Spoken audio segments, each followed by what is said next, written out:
Provincial Office sa pagdiriwang na ika-30 Police Community Relations Month na ginanap sa Camp General Alejo Santos sa City of Malolos, Bulacan. Nakibalita dyan si Patroluman Per Cristalin Javier. Naos ng Bulacan Police Provincial Office ang kick-off ceremony ng ika-30th Police Community Relations Month dito sa Camp General Alejo S. Santos, City of Malolos, Bulacan.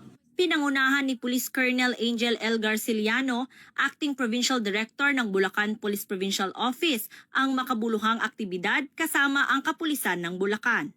Tampok sa programa ang panunumpa ng mga naatasang team leader ng Women Support Network ng Philippine National Police na magsisilbing tagapagtaguyod ng advokasya na manguna, magbigay lakas at magsulong ng karapatan ng kababaihan. Layunin din nitong higit pang palakasin ang ugnayan at pagtutulungan sa pagitan ng pulisya at mamamayan.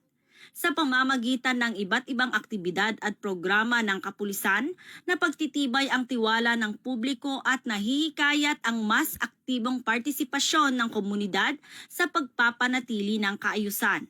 Patuloy ang pambansang pulisya sa pagpapatupad ng mga inisyatibang naglalayong mapanatili ang kapayapaan sa buong lalawigan.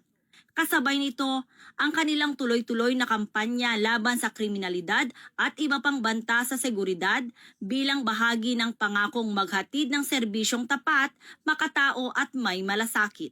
Mula dito sa Bulacan Police Provincial Office, ako ang inyong PNN correspondent, Patrolwoman Per Cristalin Javier, alagad ng batas, tagataguyod ng Balitang Pulis.